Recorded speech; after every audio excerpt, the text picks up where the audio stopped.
Beralih informasi lainnya pemirsa, warga ND Nusa Tenggara Timur yang tewas dianiaya oknum polisi ternyata merupakan penyandang disabilitas.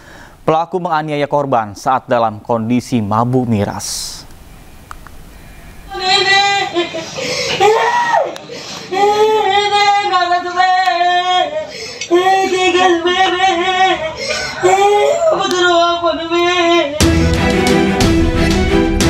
Paulus Pende alias Adi, pria berusia 38 tahun, warga Kabupaten ND, Nusa Tenggara Timur, tewas di tangan oknum polisi. Korban merupakan seorang penyandang disabilitas, yakni tunarungu dan tunawicara. Kesehariannya ia bekerja sebagai pengemudi ojek. Peristiwa bermula saat korban dan pelaku mengikuti sebuah acara dan minum minuman keras. Keduanya pun mabuk dan kemudian terlibat cekcok. Pelaku kemudian menganiaya korban hingga terluka parah. Korban lalu dibawa ke rumah sakit namun nyawanya tidak tertolong. Keluarga korban pun mengaku sangat kehilangan. Di mata keluarga, korban merupakan sosok yang ceria, humoris, dan pandai bergaul. Baik-baik saja. Akrab sekali dengan dia. Saya om kandungnya. Keseharian sudah gaul dengan dia, berarti orangnya mengerti apa yang dia omong. Itu orang itu ngerti. Kalau orang yang baru kenal dengan dia pasti tidak mengerti apa yang dia ini. Bapak dia masih hidup. Tidak pernah buat kekacauan di lingkungan kita. Sementara itu, pelaku Brigadir Oscar kini telah ditangkap dan ditahan untuk menjalani pemeriksaan lebih lanjut. Dari ND Nusa Tenggara Timur, Joni Nura, iNews melaporkan. Tidak berhenti di situ, usai menganiaya korban, para pelaku menyeret tubuh korban keluar masjid dan meletakkannya di tepi jalan. Hingga akhirnya korban ditemukan warga dan dibawa ke rumah sakit terdekat. Namun beberapa saat kemudian korban meninggal dunia akibat luka parah di bagian kepala. Dugaan sementara korban dikeroyok karena dituduh mencuri di masjid oleh para pelaku. Dalam sebuah video, keluarga korban meminta pihak kepolisian untuk segera menangkap para pelaku. Kami atas nama keluarga korban Arjun yang telah meninggal dunia atas insiden pengeroyokan yang terjadi di Masjid Agung Sibolga. Di sini Bapak, kami memohon dengan sangat kepada Polres Sibolga, kepada Bapak Jamil Jabtumori untuk membantu kami dalam mengusut kasus ini sampai tuntas perihal anak keponakan kami yang telah dikeroyok. Kami Bapak, agar keadilan ini bisa kami dapatkan. Terima kasih. Hingga informasi ini beredar, belum ada keterangan dari pihak Polres Sibolga terkait kasus ini. Sementara jasad korban telah dibawa pihak keluarga ke rumah duka. Dari Sibolga, Sumatera Utara, Ahmad Hussein Lubis, iNews melaporkan. Pemirsa, Jalan Raya Kaligawe Pantura Semarang, Jawa Tengah masih digenangi air dengan ketinggian mencapai 50 cm. Arus lalu lintas masih lenggang dan hanya bisa dilalui oleh beberapa kendaraan berat.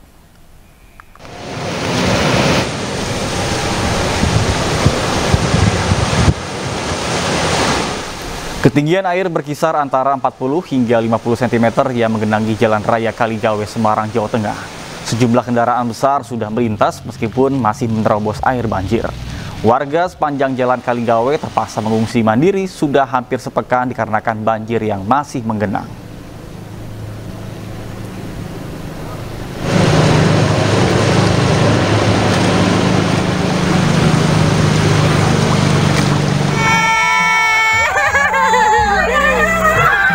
Sementara di Gayam Sari, Semarang, banjir yang merendam tidak menyurutkan niat warga untuk mengadakan resepsi pernikahan. Kedua mempelai tetap berusaha melangsungkan akad nikah dan pesta pernikahan di bawah tenda seadanya dan banyak tamu yang tidak hadir. Padahal segala kebutuhan pesta pernikahan sudah disiapkan dan dipesan jauh hari, mulai dari panggung, dekorasi, hingga konsumsi. Meski menikah di tengah bencana, namun kebahagiaan tetap terpancar dari wajah pasangan mempelai. Selamat ya. Terima kasih ya. Pemirsa, fenomena hujan es disertai angin kencang terjadi di Kabupaten Maros, Sulawesi Selatan. Fenomena langka ini disambut antusias warga yang bahkan mengumpulkan butiran es yang turun bersama dengan air hujan.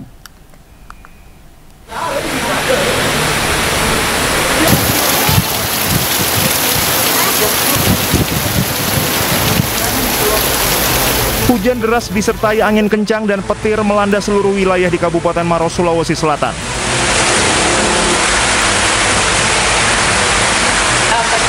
Di tengah cuaca buruk ini, warga dibuat terkejut dengan turunnya hujan es yang berlangsung beberapa menit saat hujan deras mulai turun. Fenomena langka ini hanya terjadi di sejumlah titik di daerah Bentengi, Kecamatan Malawa yang merupakan daerah pegunungan di Kabupaten Maros. Hujan deras disertai angin kencang di wilayah tersebut telah terjadi dalam beberapa hari terakhir. Hingga saat ini, cuaca di Kabupaten Maros sudah masuk dalam masa transisi dari musim kemarau ke musim penghujan. Diperkirakan fenomena hujan es tersebut terjadi akibat perubahan suhu udara. Dari Kabupaten Maros, Sulawesi Selatan, Wahyu Ruslan Anyus melaporkan. Pemirsa, hingga Sabtu pagi Tanggul Baswedan di Kelurahan Jati Padang, Jakarta Selatan belum diperbaiki usai jebol karena luapan air pasca hujan deras. Diketahui Tanggul Baswedan ini sudah jebol ketiga kalinya.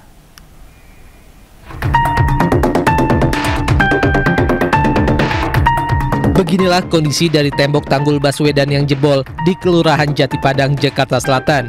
Tanggul dengan panjang lebih dari 15 meter ini jebol seketika karena tak kuat menahan debit air aliran kali PHB Pulo.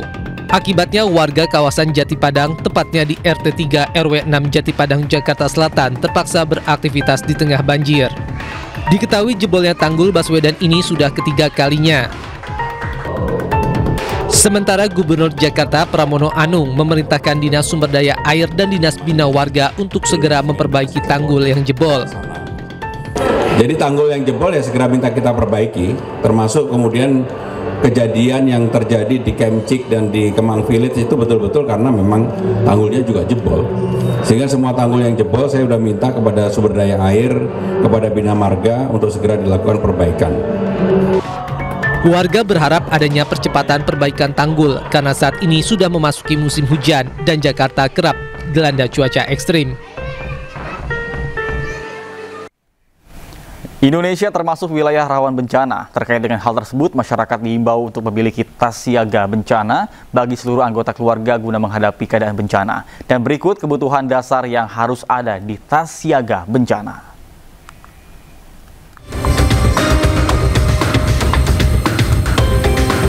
1.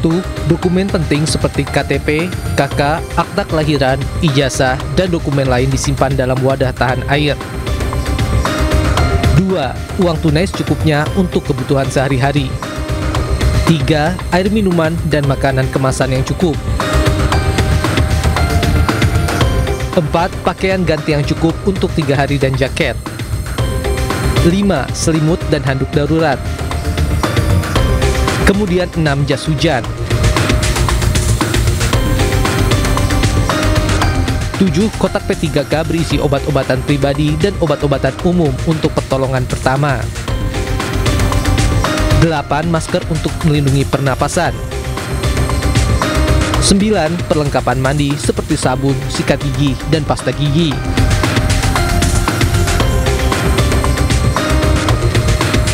10. Senter atau lampu kepala dan baterai cadangan untuk penerangan. Lalu 11. Alat komunikasi berupa power bank, ponsel, beserta charger. 12. Peluit untuk meminta bantuan saat darurat.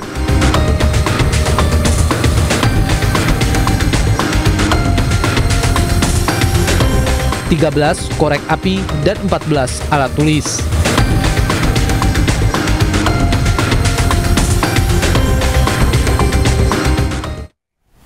Hujan deras disertai angin kencang memporak-porandakan tenda dan sejumlah peralatan di arena balap mobil Lanut Gading, Playen, Gunung Kidul. Warga yang panik sempat mengabadikan momen angin kencang merobohkan tenda dan juga atap seng.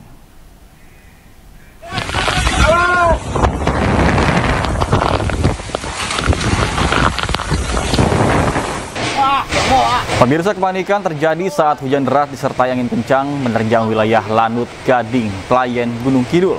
Sejumlah panitia dan penonton panik berusaha menyelamatkan diri di sela peralatan serta tenda acara yang roboh.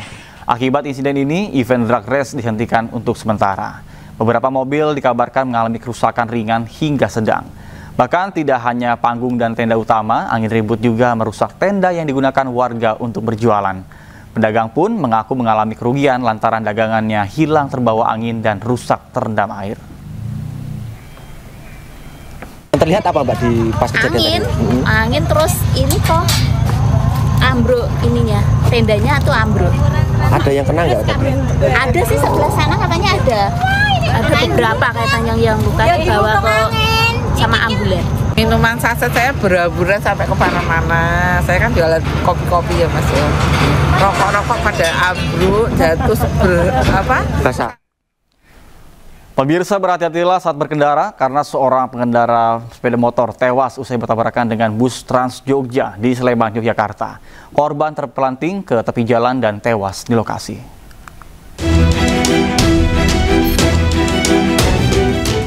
Inilah detik-detik tabrakan antara sebuah bus Trans Jogja dengan sebuah sepeda motor di depan SPBU Gamping, Sleman, Yogyakarta. Peristiwa bermula saat bus Trans Jogja hendak berbelok ke arah SPBU untuk mengisi BBM. Namun dari arah berlawanan muncul sepeda motor yang melaju kencang. Bus dan motor pun bertabrakan hingga pengendara motor terpelanting ke tepi jalan. Pengendara motor yang merupakan laki-laki berusia 17 tahun ini meninggal dunia. Dianya pada hari ini sekira pukul 04.45 ada pengendara sepeda motor dari arah timur ke arah barat, kemudian bis dari arah barat bermasuk untuk belok kanan, masuk ke SPBU Ampar Ketawang. Dimungkinkan keduanya kurang konsentrasi sehingga yang bis langsung masuk ke SPBU, kemudian yang sepeda motor mengarah ke barat, kemudian terjadi benturan di jalan. Jasad korban dievakuasi ke rumah sakit sementara polisi terus memeriksa sejumlah saksi dalam peristiwa ini. Dari Sleman, Yogyakarta, Heru Trijoko, iNews melaporkan. Sebuah truk bermuatan 24.000 liter BBM terguling hingga terbakar di Cianjur, Jawa Barat. Bahkan tidak hanya membakar truk, api merembet hingga turut membakar 2 ruko, 1 rumah dan 1 mobil. Udah ke tempat lokasi Pak Dikin. Mobil Pertamina. Rekaman video amatir merekam saat truk berisi 24.000 liter BBM jenis Pertalite tumpah hingga terbakar usai terguling di Jalan Perintis Kemerdekaan Desa Sinargali, Cianjur, Jawa Barat pada Sabtu malam. Sebelumnya truk tangki BBM melaju dari arah Bandung menuju ke Sukabumi, mengalami kecelakaan dan terguling saat melewati tikungan. Tak lama kemudian muncul api dan langsung merembet dan membakar seluruh tumpahan BBM hingga sempat memicu terjadinya ledakan. Bahkan banyaknya tumpahan minyak membuat petugas mengalami kesulitan dalam proses pemadaman. Setelah lebih dari 3 jam, api akhirnya berhasil dipadamkan setelah menerjunkan lebih dari 5 unit mobil damkar. Akibat kejadian ini sebanyak 2 ruko, 1 rumah, dan pos polisi serta mobil patroli ikut terbakar. Dan saya lihat di kantor PKK itu ada mobil yang mengangkut barang-barang seperti air mineral dan lainnya. Terus bangunan juga ada ruko itu punya yang grosiriu, terus ada fotokopian dan rumah di belakang. Tak ada korban jiwa, namun 1 orang menderita luka bakar akibat kejadian ini. Dari Cianjur, Jawa Barat, Muhammad Andi Isyan, iNews melaporkan. Pemirsa, 2 kerangka manusia ditemukan dalam kondisi hangus terbakar di sebuah gedung di kawasan Kuitang, Jakarta Pusat.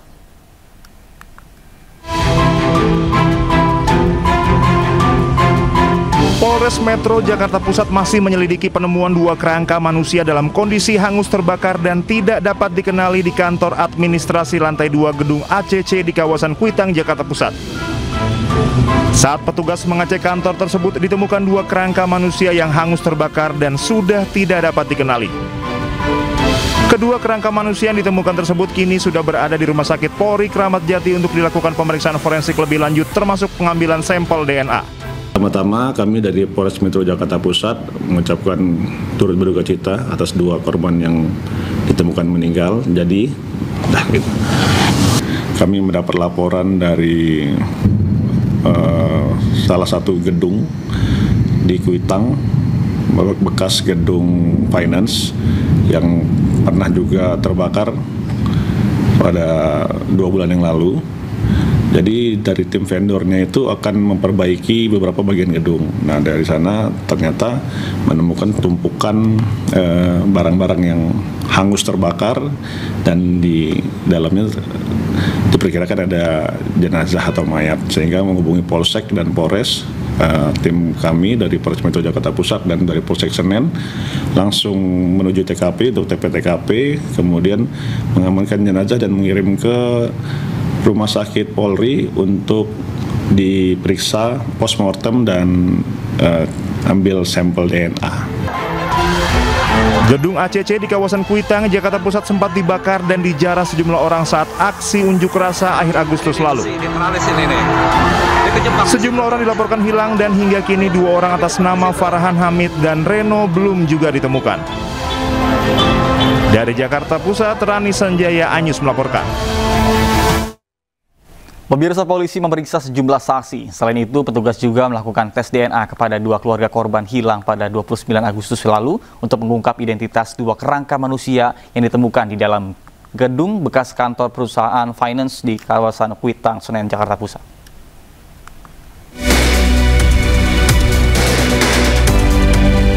Petugas Reserse Kriminal Polres Metro Jakarta Pusat melakukan tes DNA kepada 2 keluarga korban hilang pada 29 Agustus lalu untuk mengungkap identitas 2 kerangka manusia yang ditemukan di dalam gedung bekas kantor perusahaan finance di Kuitang, Senen, Jakarta Pusat. Identitas diperkirakan baru bisa diidentifikasi pada Rabu mendatang setelah Polres Metro Jakarta Pusat menerima hasil tes DNA dari tim forensik Rumah Sakit Polri Kramat Jati.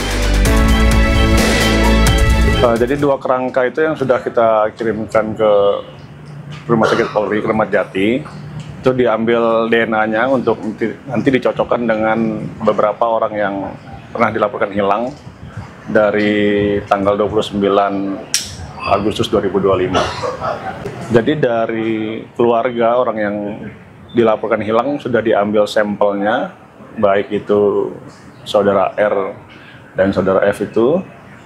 Mungkin hari Rabu ya, Rabu kurang lebih katanya akan keluar hasil dari forensik Polri. Sementara sejumlah saksi baik dari pekerja yang menemukan kedua kerangka maupun petugas keamanan gedung telah diperiksa. Dari Jakarta, Rani Sanjaya Anyus melaporkan.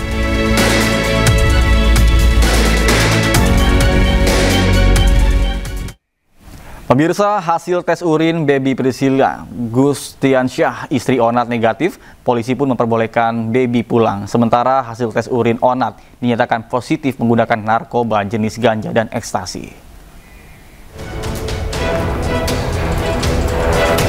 Dalam sambungan telepon, Kasih Humas Polres Metro Jakarta Barat, AKP Wisnu, mengungkapkan bahwa pihak polisian telah melakukan pemeriksaan urin terhadap baby Priscilla Gustiansyah dengan hasilnya negatif narkoba. Dari hasil tes tersebut, baby sudah diperbolehkan untuk pulang. Sementara hasil tes urin Onat dinyatakan positif dengan menggunakan narkoba jenis ganja dan ekstasi. Hingga kini proses penyidikan kasus penyalahgunaan narkoba yang menjerat Onat masih terus dilakukan. Bahwa telah dilakukan pemeriksaan terhadap istrinya dengan hasil cek urin negatif. Sedangkan untuk saudara OL sendiri hasilnya adalah positif. Untuk 1 orang yang sebelumnya diamankan juga, yaitu inisial KR, dari hasil pengecekan tes urinnya hasilnya juga positif. Sebelumnya polisi menangkap artis Onadio Leonardo bersama dengan istri terkait dengan kasus penyalahgunaan narkoba.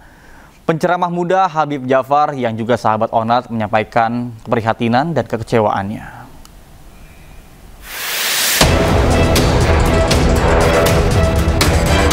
Satres Narkoba Polres Metro Jakarta Barat menangkap artis Leonardo Arya atau yang kerap disapa Onadio Leonardo terkait kasus penyalahgunaan narkoba.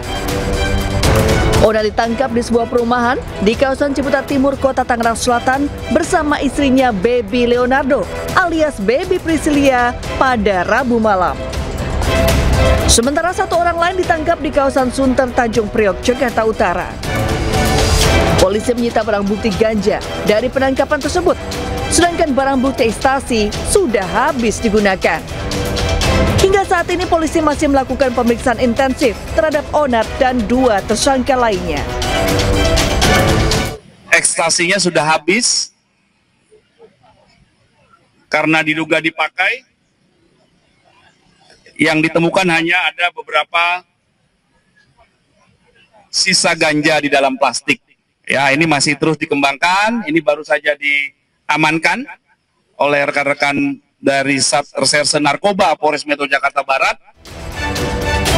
Menanggapi penangkapan Onar, penceramah muda Habib Hussein Jafar Al-Hadar atau akrab disapa Habib Jafar menyampaikan keprihatinan dan kekecewaannya.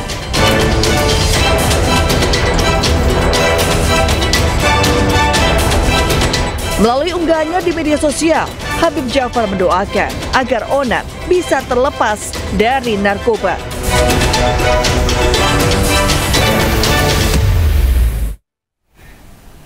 Terima kasih Anda masih bersama kami di iNews Pagi bersama saya Nata Arman. Pemirsa, kejutan muncul saat acara KTT APEC di Korea Selatan. Personil boyband BTS Kim Namjoon atau RM sampaikan pidato inspiratif tentang seni dan budaya.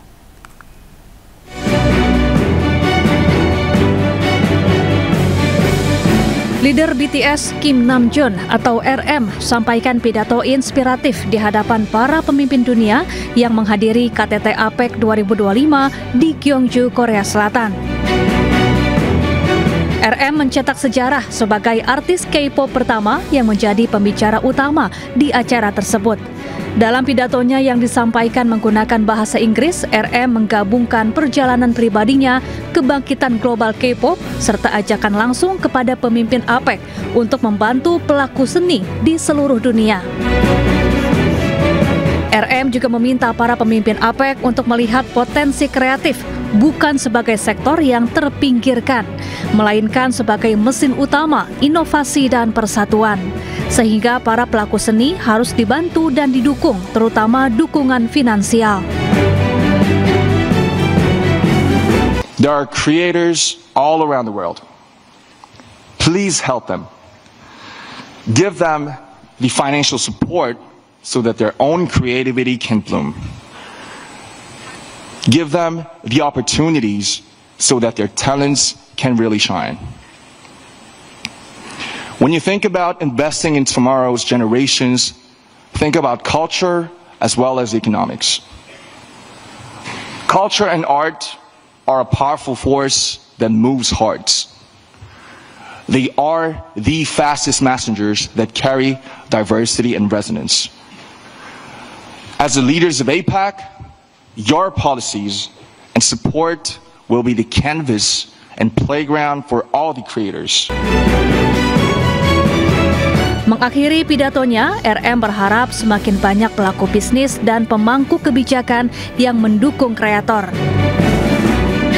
RM pun dipuji netizen karena dianggap berhasil menyuarakan keinginan anak muda. Sebelumnya, Presiden Republik Indonesia Prabowo Subianto menegaskan bahwa pemberdayaan UMKM serta kerjasama multilateral dalam menghadapi kejahatan lintas batas merupakan kunci menuju kawasan Asia Pasifik yang tangguh, adil, dan keberkelanjutan. Hal ini pun disampaikan Presiden Prabowo Subianto dalam rangkaian KTT APEC 2025 di Korea.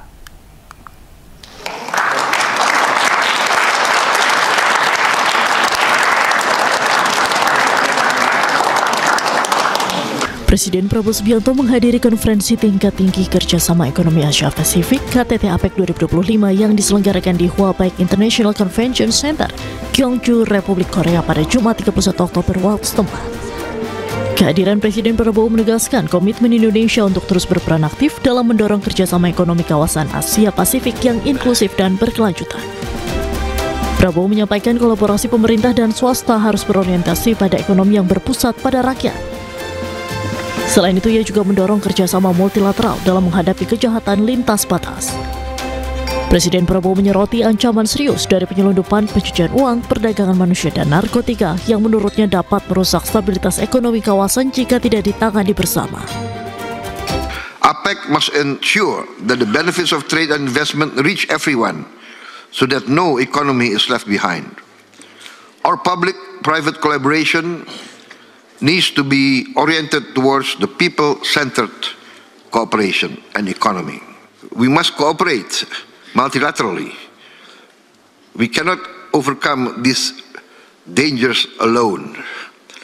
Smuggling, fraud, money laundering, people trafficking, and drugs is a real and present danger for the future of the economies of our countries. Konferensi ini menjadi wadah penting bagi Indonesia untuk memperkuat peran dalam pertumbuhan ekonomi kawasan.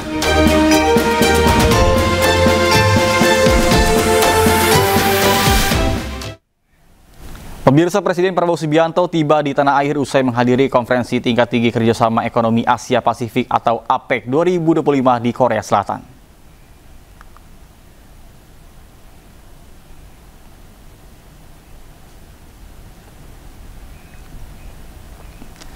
Presiden Prabowo Subianto mendarat di Lanut Halim Perdana Kusuma, Jakarta Timur sekitar pukul 18.50 waktu Indonesia Barat.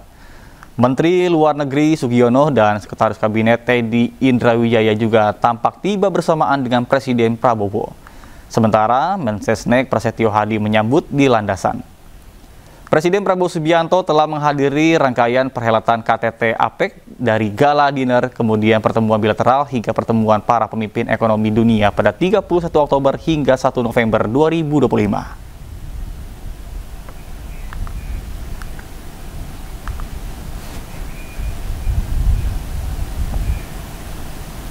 Informasi lainnya pemirsa, puluhan siswa SD di Kabupaten Nias, Sumatera Utara dilarikan ke puskesmas akibat mual dan muntah usai mengkonsumsi MBG. Akibat kejadian ini, penyediaan makan bergizi gratis dihentikan operasi sementara.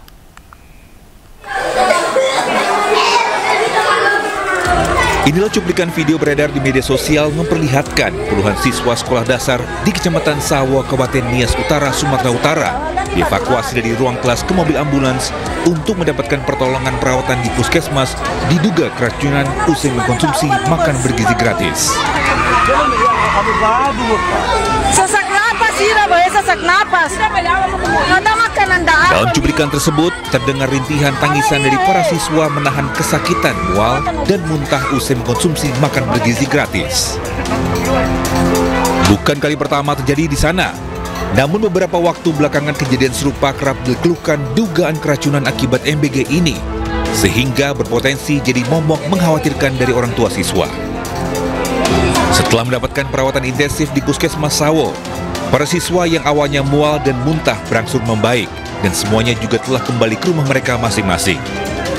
Saat ini siswa yang 25 orang yang dirawat di Puskesmas Sawo sudah kembali ke rumah masing-masing, dan satu orang lagi dapat info tadi sama kepala SPG-nya bahwasanya sudah pulih kembali. Usai video viral di media sosial, Yayasan Erias Jati penyedia makan bergizi gratis telah dihentikan beroperasi hingga batas waktu yang belum ditentukan. Dari Kepulauan Nias, Sumatera Utara, Iman Jaya Lase, iNews melaporkan. Pemirsa, Presiden Prabowo Subianto resmi membentuk tim koordinasi penyelenggaraan program MBG. Tim ini akan mengawal jalannya program MBG supaya tepat sasaran dan zero error.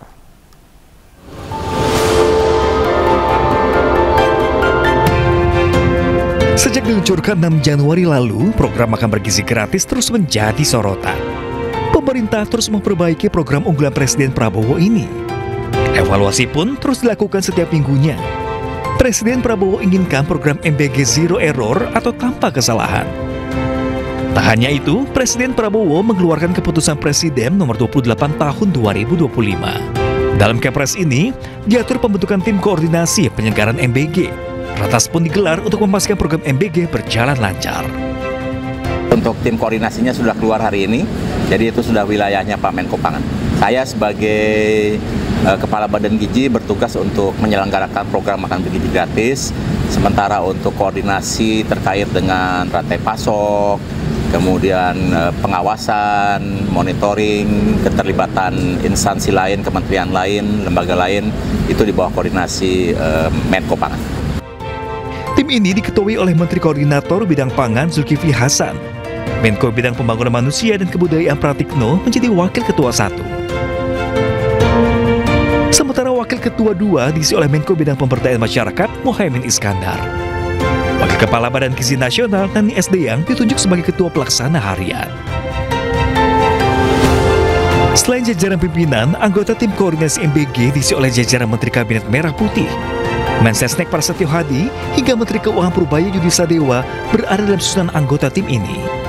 Tim Liputan iNews melaporkan.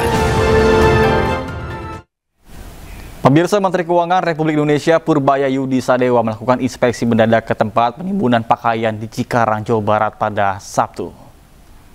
Nggak bisa depan si penerimanya. Udah ganti model. Bisa dibuang di sini. Dalam kunjungan tersebut, Purbaya memastikan pengawasan terhadap rokok ilegal dan pakaian impor berjalan efektif.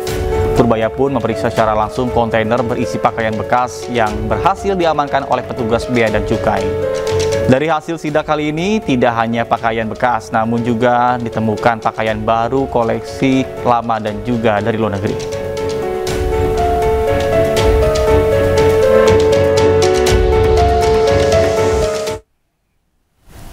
Menteri Pertanian Republik Indonesia buka aduan bernama Lapor Pak Amran. Melalui kanal ini, masyarakat dapat melaporkan berbagai masalah krusial di sektor pertanian dengan identitas pelapor dijaga kerahasiaannya.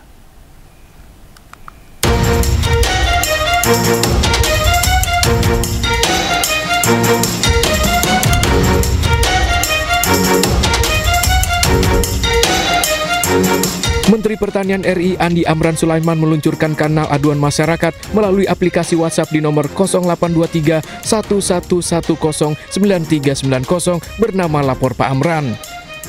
Layanan ini dibuka sebagai saluran bagi masyarakat, khususnya petani, untuk melaporkan berbagai masalah krusial di sektor pertanian.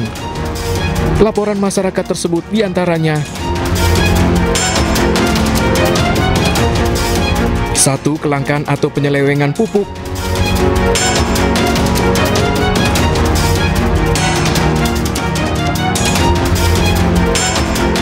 2. Dugaan praktek mafia dan korupsi.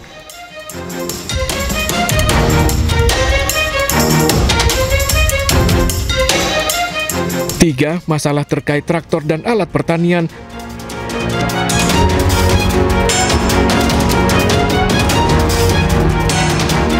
4. Penipuan jual beli alat pertanian.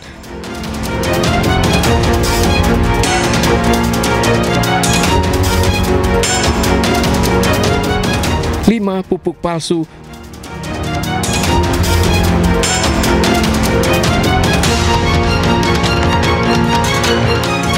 6. Segala bentuk penyimpangan yang merugikan petani.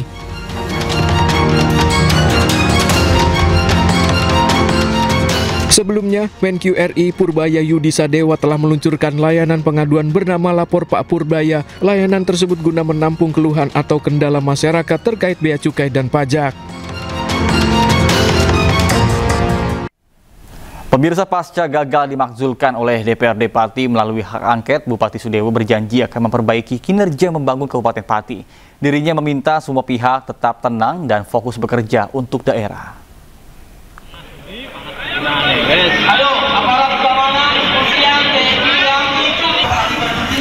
Pasca gagal dimakzulkan, Bupati Pati Sudewo bersama dengan wakilnya Risma Ardi Chandra beraktivitas seperti biasa. Bupati Pati Sudewo berjanji akan membenahi Kabupaten Pati sebaik mungkin sampai akhir masa jabatannya pada tahun 2029 mendatang. Selain itu, dia juga meminta pendukungnya untuk tidak menggelar perayaan setelah proses pemakzulan dirinya dinyatakan gagal oleh DPRD Pati. Kami akan komitmen bersama Pak Wakil Bupati akan komit untuk peningkatan kinerja, maka segala sesuatu yang menjadi materi dalam pansus itu sebagai koreksi atau introspeksi pemerintah. Saya mengimbau kepada semua pendukung kami untuk selalu bersyukur dengan cara mengajak semua pihak, semua orang bersatu dan bergandengan tangan ya untuk membangun Kabupaten Pati. Tidak boleh euforia, hiburan-hiburan, konvoi, selamatan-selamatan gitu pun enggak usah. Sebelumnya, DPRD Pati pada Jumat kemarin menggelar rapat paripurna membahas makzulan Bupati Pati Sudewo. DPRD Pati putuskan tidak memberikan rekomendasi pemakzulan Bupati Sudewo.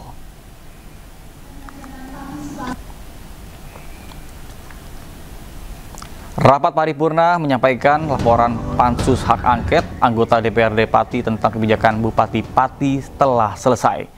Rapat yang dihadiri 49 anggota dari total 50 anggota DPRD Kabupaten Pati terbuka untuk umum. DPRD Kabupaten Pati memutuskan tidak memberikan rekomendasi pemakzulan kepada Bupati Pati Sudewo. Hal ini diputuskan dalam rapat paripurna DPRD yang dihadiri oleh 49 anggota DPRD. Kemudian sebanyak 36 anggota menyatakan tidak setuju, sementara 13 anggota DPRD lainnya mengatakan setuju.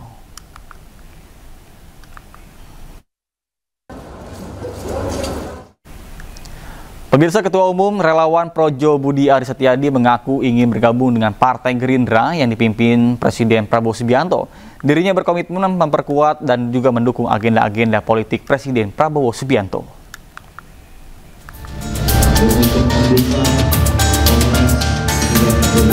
Dalam Kongres ketiga Projo di Jakarta, Ketua Umum Projo Budi Aris Setiadi menyerukan kepada para relawan untuk memperkuat partai politik yang berada di bawah kepemimpinan Presiden Prabowo Subianto. Kita berharap bisa memperkuat agenda politik Pak Prabowo agar kepemimpinan Prabowo bisa lebih kuat, lebih solid, dan karena itu kita akan memperkuat seluruh agenda politik Presiden dengan memperkuat partai politik pimpinan Presiden. Usai memberi sambutan dalam Kongres, Budi Ari pun menyebut bahwa partai yang dimaksud adalah Partai Gerindra. Kami bertekad untuk memperkuat partai yang dipimpin oleh Presiden Prabowo. Ya.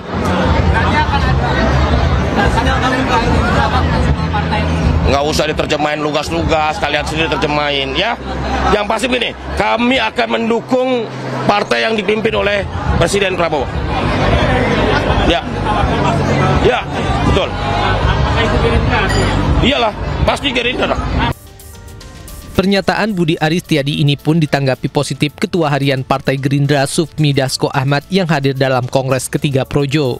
Begini, kalau nanti itu saya rela Projo ini dari awal mendukung pemerintahan Prabowo Gibran sebelum malah gitu. Nah, sehingga kita apresiasi untuk itu, makanya kita hadir pada hari ini sebagai sahabat Projo. Dalam Kongres ketiga Projo ini akan ada sejumlah transformasi organisasi, salah satunya mengganti logo Projo yang selama ini menggunakan wajah Presiden ke-7 Joko Widodo. Dari Jakarta, Stephen Fatinama, Novan Dwi, iNews melaporkan. Pemirsa, hari ini relawan Projo atau Pro Jokowi menggelar Kongres ketiga di Jakarta. Presiden ke-7 Republik Indonesia Joko Widodo tidak hadir dan mengirimkan pesan melalui video.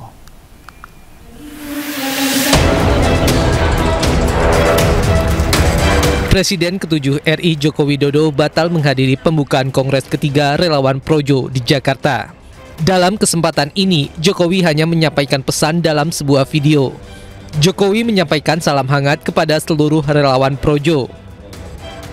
Saya menyampaikan salam hangat untuk seluruh keluarga besar relawan Projo.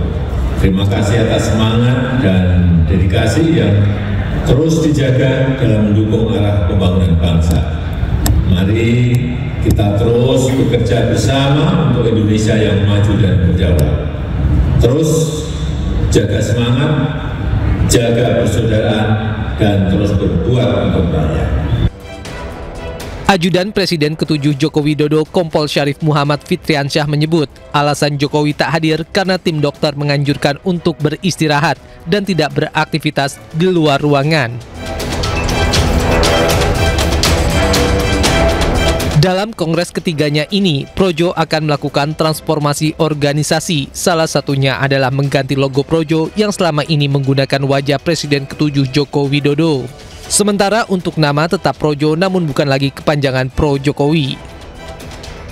Projo akan melakukan transformasi organisasi yang salah satunya adalah kemungkinan merubah logo Projo yang nanti akan kita putuskan di Kongres 3 ini. Logo Projo akan kita rubah supaya tidak terkesan kultus individu. Projo itu artinya negeri dan rakyat. Jadi Projo itu sendiri artinya adalah negeri dalam bahasa Sanskerta dan dalam bahasa Jawa Kawi itu artinya rakyat. Projo sendiri merupakan organisasi kemasyarakatan yang berdiri pada 2013 dan menjadi pendukung Jokowi pada Pilpres 2014. Dari Jakarta, Stephen Patinama, Novan Dwi, iNews melaporkan. Pemirsa, dalam waktu dekat, Polda Metro Jaya akan menggelar perkara kasus tudingan ijazah palsu Presiden ke-7 Republik Indonesia Joko Widodo.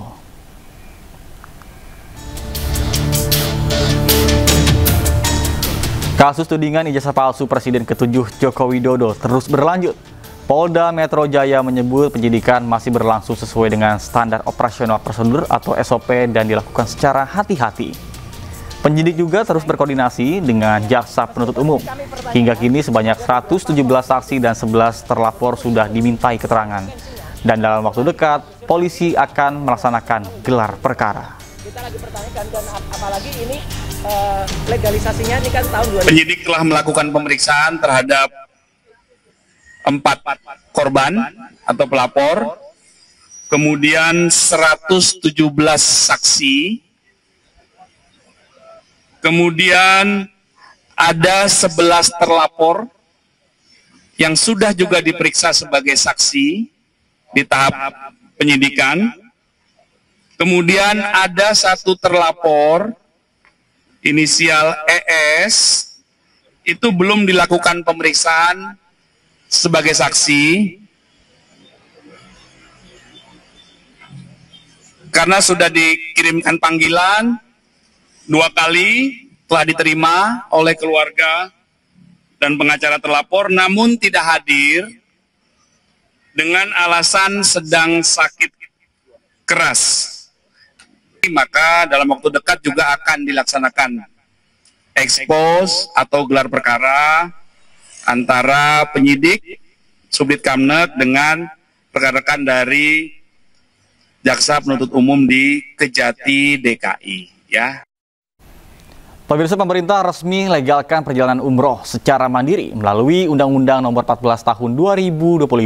Terkait dengan hal tersebut, Asosiasi Penyelenggaraan Haji dan Umroh Republik Indonesia atau AMHURI ingatkan umroh bukan perjalanan wisata karena memiliki syarat dan juga rukun.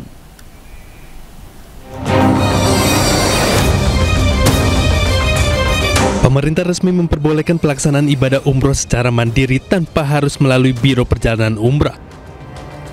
Pemerintah pun pastikan keamanan umroh mandiri dengan mekanisme yang juga dipantau langsung oleh Kementerian Haji dan Umroh.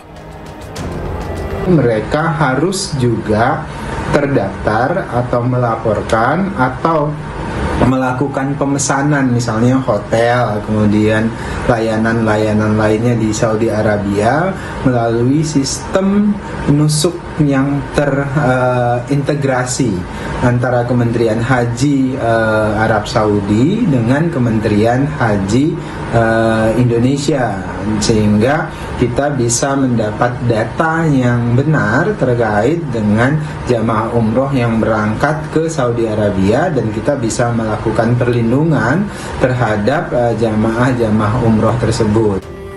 Menanggapi aturan ini, Asosiasi Penyelenggara Haji dan Umroh AMHURI mengaku tidak khawatir dengan aturan tersebut. Namun, umroh bukan perjalanan wisata biasa karena memiliki syarat rukun yang tertuang dalam manasik sehingga memerlukan pembimbing agar tidak sia-sia. Oleh masyarakat bahwa perjalanan ibadah umroh itu berbeda dengan perjalanan wisata lainnya. Karena perjalanan ibadah umroh ini tentu memiliki unsur-unsur spiritual, rohiyah, dan juga ubudiyah. Sebuah perjalanan undangan Allah Subhanahu wa Ta'ala yang memiliki syarat rukun yang tertuang dalam sebuah manasik. Zaki menambahkan, jika terjadi gagal berangkat, keterlambatan visa, kehilangan bagasi atau penipuan, jemaah tidak memiliki pihak yang bertanggung jawab secara hukum.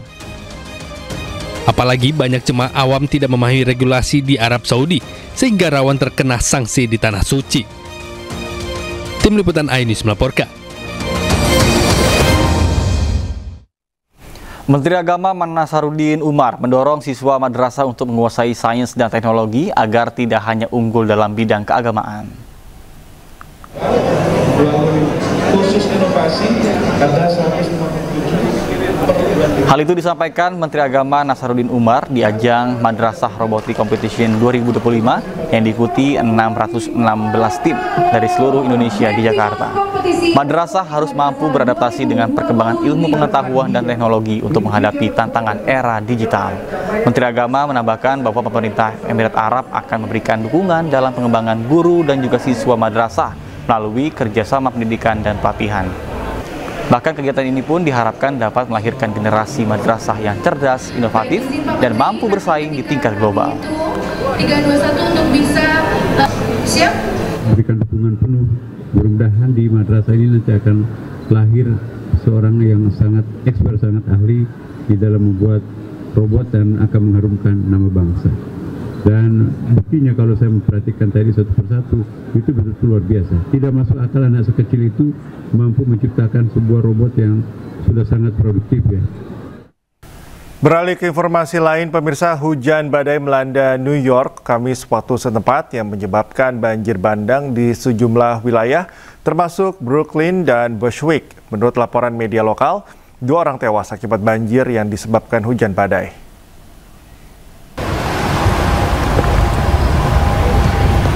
Kendaraan terlihat melintas di kawasan Bushwick, Brooklyn yang terendam banjir saat hujan badai dahsyat memicu banjir bandang di New York City. 2 orang tewas ketika air hujan memenuhi ruang bawah tanah di Brooklyn dan Manhattan saat hujan badai diperkirakan ketinggian banjir mencapai 10 cm. Kantor berita lokal mengeluarkan peringatan banjir bandang untuk Brooklyn, Bronx, Queens, dan Manhattan, serta mendesak penduduk untuk menghindari jalan yang banjir dan pindah ke tempat yang lebih tinggi, terutama mereka yang berada di ruang bawah tanah.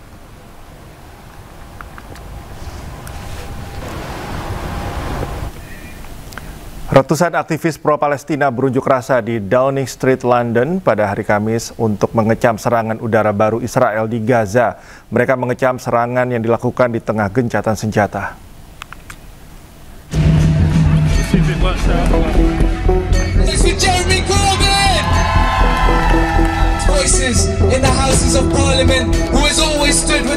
Ratusan pengunjuk rasa berkumpul dengan membawa bendera dan spanduk Palestina mendengarkan pidato sejumlah aktivis. Mereka juga terlihat berusaha memblokade lalu lintas yang mendorong polisi untuk turun tangan.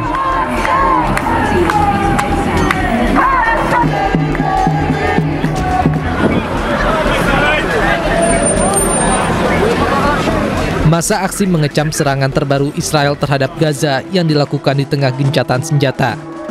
Sebagian juga mengecam Perdana Menteri Inggris Keir Starmer dan menyebut gencatan senjata itu hanya jeda bagi Perdana Menteri Benjamin Netanyahu dan sekelompok orang gilanya.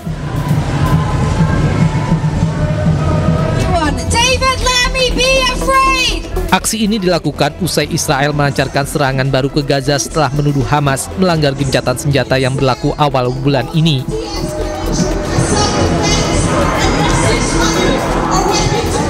...104 orang tewas dan lebih dari 250 orang terluka akibat serangan hari Selasa di Gaza.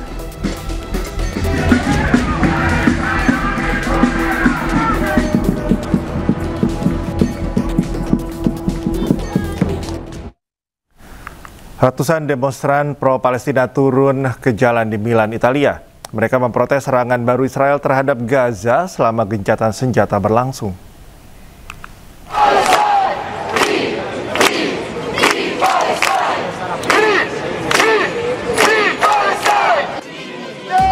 Ratusan demonstran pro-Palestina turun ke jalan di Milan, Italia pada Kamis waktu setempat untuk memprotes serangan baru Israel terhadap Gaza selama gencatan senjata yang sedang berlangsung.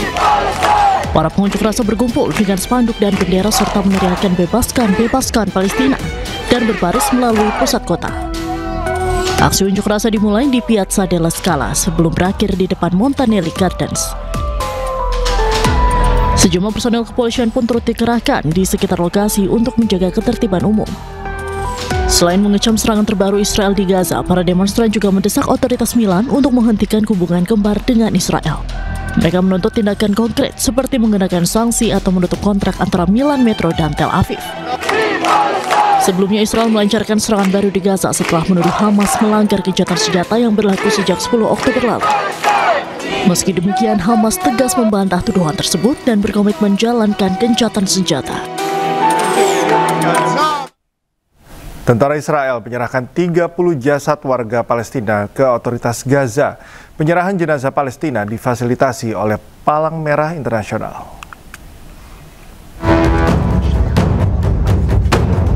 Rumah sakit Nasser Medical di perbatasan Gaza telah menerima 8 kloter warga Palestina yang diserahkan Israel melalui Palang Merah Internasional. Komite Palang Merah Internasional telah memfasilitasi pemindahan ke-30 jenazah ini ke otoritas Gaza agar bisa diidentifikasi.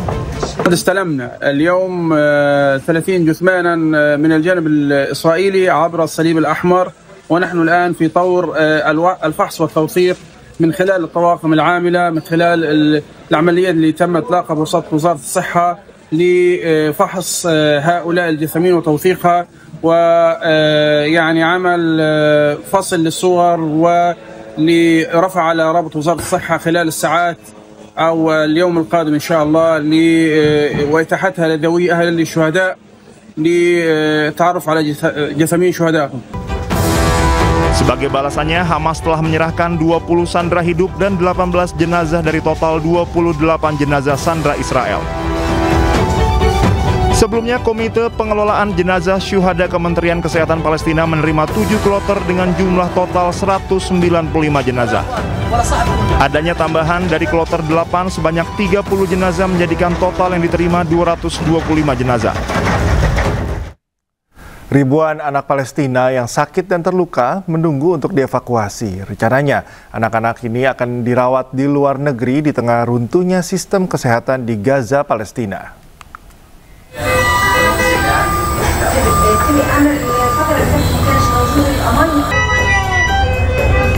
Rumah sakit Nasser di Khan Yunis memperlihatkan ribuan anak-anak Gaza yang tengah terbaring terluka dan sakit dampak perang Hamas Israel.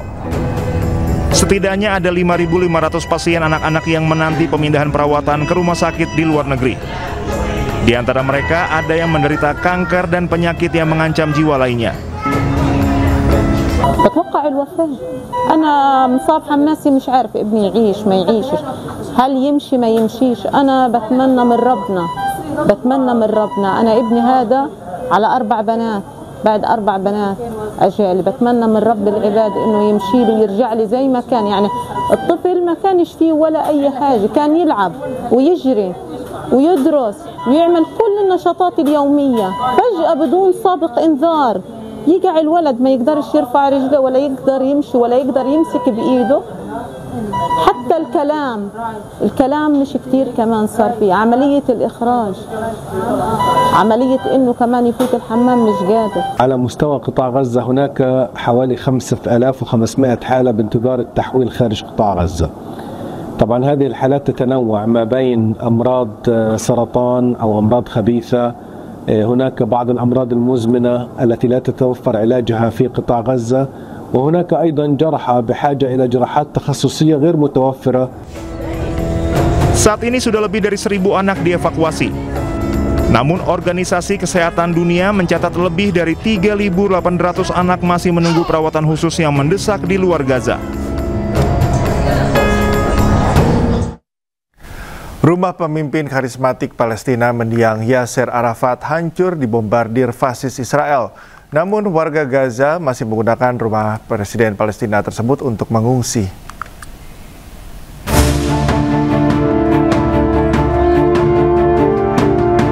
Sejumlah warga Gaza berlindung di rumah mendiang Presiden Palestina Yasser Arafat. Hal ini terjadi usai tempat tinggal mereka hancur akibat genosida Zionis Israel di kota Gaza. Namun saat ini rumah bersejarah ini juga hancur dibombardir pemerintah fasis Israel. Di balik puing-puing bangunan, warga menemukan foto, buku dan dokumen Arafat beserta istrinya Suha Arafat. Warga Palestina, Ashraf Abu Salem menceritakan pengalamannya saat berlindung di rumah Arafat. Saat Israel meluncurkan operasi Gideon II pada Agustus lalu, rumah Arafat menampung banyak keluarga pengungsi. Beberapa kembali ke rumahnya setelah perjanjian gencatan senjata ditandatangani. غزة أول شيء كان يعني ما كانش في مكان أو ملجأ إنه نقوي فيه حالنا وهيك مش يعني في الأخير ما لقيناش قالوا في مؤسسة ياسر عرفات موجودة حتى كانت المنطقة هذه خطر ما كانتش سليمة بالعكس كان هي دوار 17 عندنا كان في يهود بس المضطر فاضطرينا وجينا قعدنا في البيت والحمد لله مشت. Pada bulan Februari, Kementerian Kebudayaan Palestina mengumumkan bahwa Israel telah membombardir rumah mantan Presiden Palestina Yasser Arafat di kota Gaza. Sejumlah pertemuan dengan beberapa pimpinan negara diadakan di rumah Arafat, termasuk mantan Presiden Amerika Serikat Jimmy Carter dan Presiden Prancis Jacques Chirac. Arafat menjabat sebagai Presiden Palestina dari tahun 1989 hingga 2004. Dan pada tahun 1994, Arafat juga dianugerahi Hadiah Nobel Perdamaian. Yasser Arafat meninggal dunia pada 11 November 2024 akibat diracun Mossad Israel. Palang Merah menerima 2 jenazah dari Hamas untuk Israel. Kedua jasad Israel akan diserahkan ke Pusat Kedokteran Forensik Nasional untuk diidentifikasi.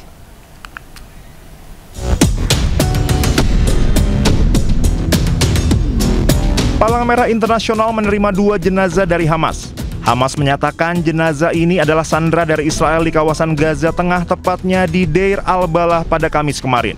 Barikade Al-Qassam, pasukan militer Hamas mengumumkan akan menyerahkan 2 jasad Israel pada pukul 16 waktu Gaza. Rencananya jenazah akan disambut dengan penghormatan militer yang dipimpin Kepala Rabi Militer Israel.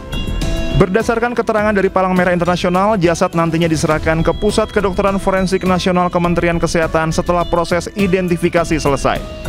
Hamas dan Israel telah menandatangani perjanjian gencatan senjata yang berlaku pada 10 Oktober 2025. Salah satu isi dari perjanjian adalah penyerahan sandera dan jasad sandera dari masing-masing kubu. Ke informasi selanjutnya, pemirsa, organisasi non-pemerintah Rio de Paz menggelar penghormatan kepada 4 polisi yang tewas selama perang narkoba di Rio de Janeiro, Brazil.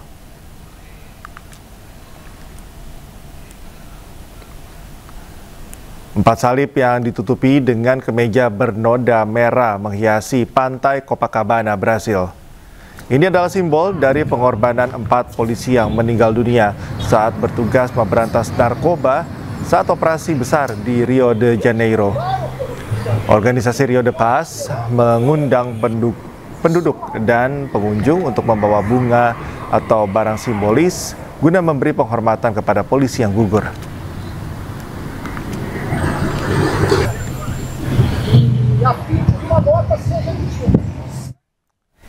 Sebelumnya operasi besar-besaran dilakukan polisi di Rio de Janeiro, Brasil dalam memerangi perdagangan narkoba. Penggerebekan tersebut menewaskan 132 orang dan 81 orang ditangkap.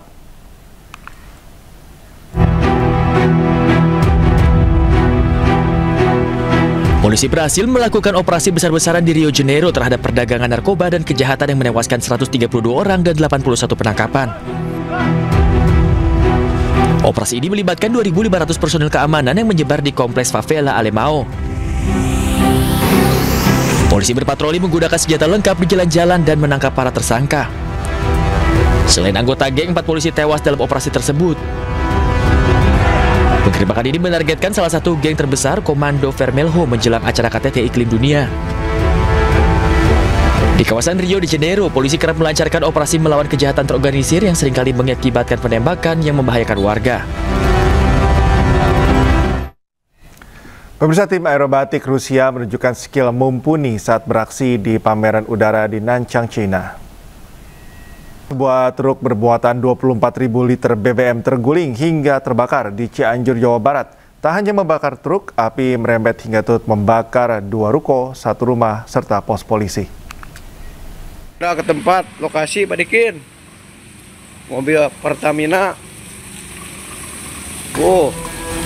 Rekaman video amatir merekam saat truk berisi 24.000 liter BBM jenis Pertalite tumpah hingga terbakar usai terguling di Jalan Perintis Kemerdekaan Desa Sinargali, Cianjur, Jawa Barat pada Sabtu malam. Sebelumnya truk tangki BBM melaju dari arah Bandung menuju ke Sukabumi, mengalami kecelakaan dan terguling saat melewati tikungan.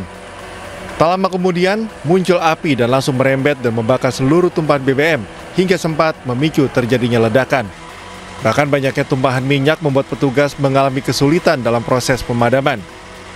Setelah lebih dari 3 jam, api akhirnya berhasil dipadamkan setelah menerjunkan lebih dari 5 unit mobil damkar.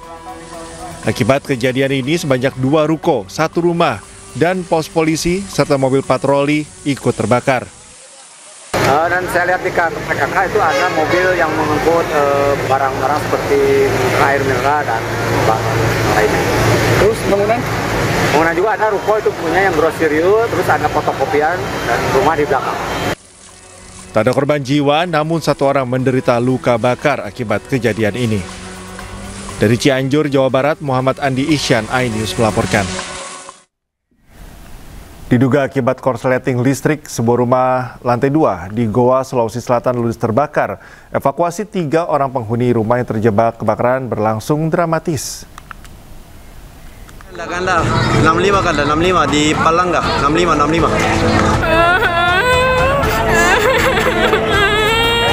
Kebakaran rumah berlantai 2 ini terjadi di perumahan BTN Pelita Asri, Kecamatan Palangga, Kabupaten Goa, Sulawesi Selatan. Besarnya api serta padatnya rumah membuat warga sekitar lokasi kebakaran panik. Saat api mulai membesar, 3 orang penghuni masih berada di dalam rumah. Beruntung warga sekitar berteriak hingga ketiganya berhasil menyelamatkan diri. Api baru bisa dipadamkan setelah 4 unit mobil pemadam kebakaran dikerahkan ke lokasi. Kebakaran ini diduga akibat korsleting listrik pada lantai 2 rumah. Tadi bilang ada kebakaran di atas, tapi keluar juga cek, ternyata besar sekali api, tidak ada langsung asap turun. Ini apa-apa saja yang terbakar yang?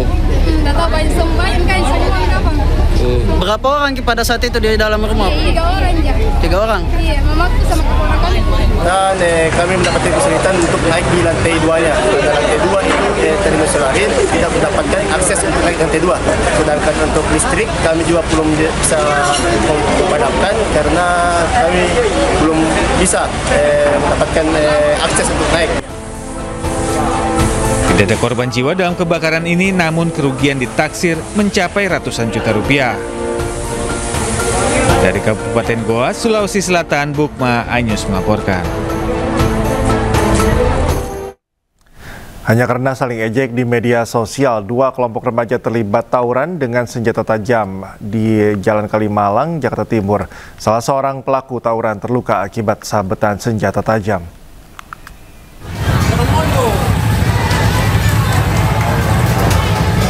Dua kelompok remaja bersenjata tajam terlibat tawuran di Jalan Raya Kalimalang, Jakarta Timur pada Sabtu malam. 2 kelompok remaja ini terlibat perkelahian sengit dengan kelompok lainnya. Tawuran yang terjadi tepat di tengah jalan raya membuat tak ada satupun pengendara yang berani melintas. Bahkan pedagang di sekitar lokasi pun ketakutan terkena dampak dari aksi tawuran. Satu pelaku tawuran dikabarkan menderita luka-luka. Dugaan sementara tawuran terjadi hanya karena saling ejek di media sosial. Aksi tawuran akhirnya bisa diredam saat petugas kepolisian tiba di lokasi dan langsung membubarkan kedua kelompok remaja yang bertikai.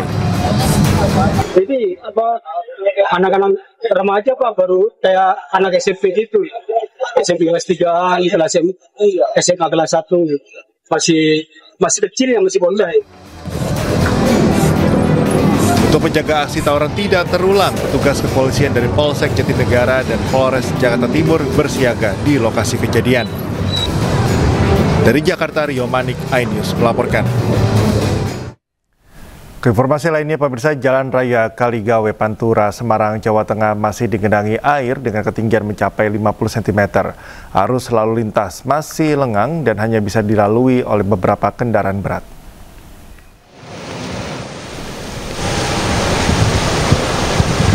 Ketinggian air berkisar antara 40 hingga 50 cm yang menggenangi Jalan Raya Kaligawe, Semarang, Jawa Tengah. Sejumlah kendaraan besar sudah melintas meski masih menerobos air banjir. Warga sepanjang Jalan Kaligawe terpaksa mengungsi mandiri. Sudah hampir sepekan dikarenakan banjir yang masih menggenang.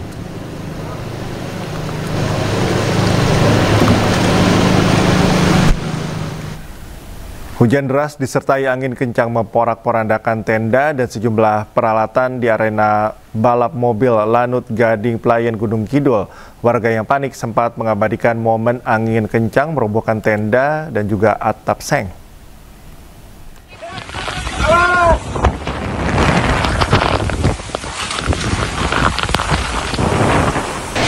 Kepanikan terjadi saat hujan deras disertai angin kencang menerjang wilayah Lanut Gading Playan Gunung Kidul. Sejumlah panitia dan penonton panik berusaha menyelamatkan diri di sela peralatan serta tenda acara yang roboh. Akibat insiden ini, event drag race dihentikan sementara. Beberapa mobil dikabarkan mengalami kerusakan sedang hingga ringan. Tak hanya panggung dan tenda utama, angin ribut juga merusak tenda yang digunakan warga berjualan. Pedagang pun mengaku mengalami kerugian lantaran dagangannya hilang terbawa angin dan rusak terendam air.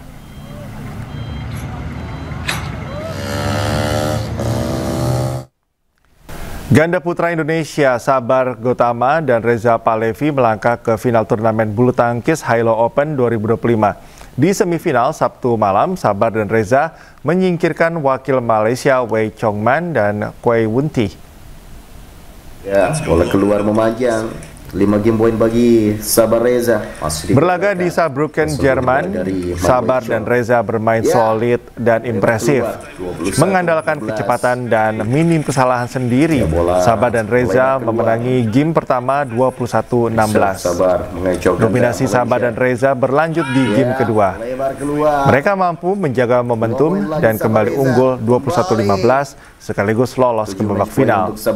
Di final pada hari Minggu, Sabar dan Reza jumpa pasangan Taiwan, Chu Xiang dan Wang Qilin. 2025. Ya, masih bisa dihalau. Pemirsa, sebuah turnamen tenis untuk anak digelar di Jakarta. Ajang ini sebagai bentuk edukasi olahraga dengan cara yang menyenangkan.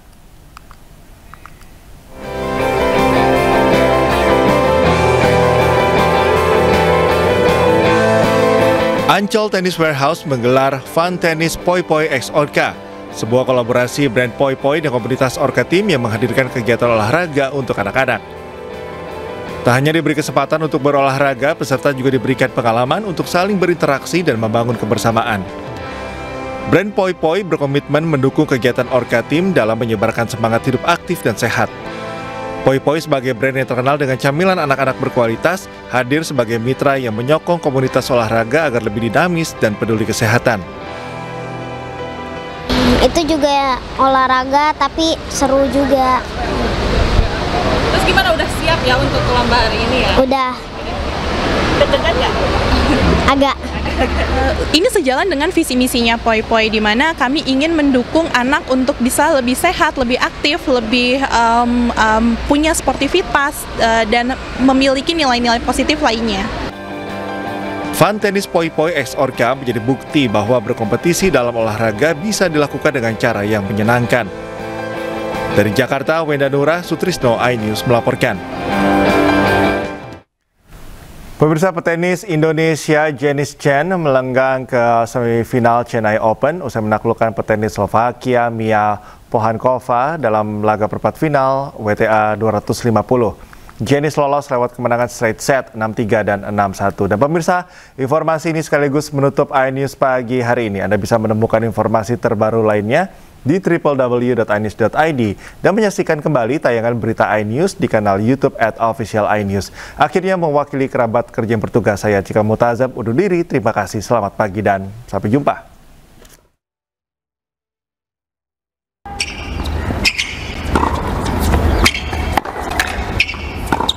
Petenis Indonesia Janice Chen melenggang mulus ke semifinal ajang Chen Open usai menaklukkan petenis Slovakia Mia Pohanka dalam laga perempat final ajang WTA 250 ini.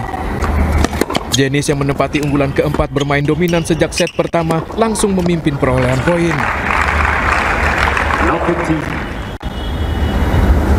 Janice pun berhasil merebut set pertama dengan skor 6-3. 12 of the last 13 points Janice Chen won there. Di set kedua penampilan Janice kian tak terhenti. Janice bahkan unggul jauh lewat kedudukan 5-0.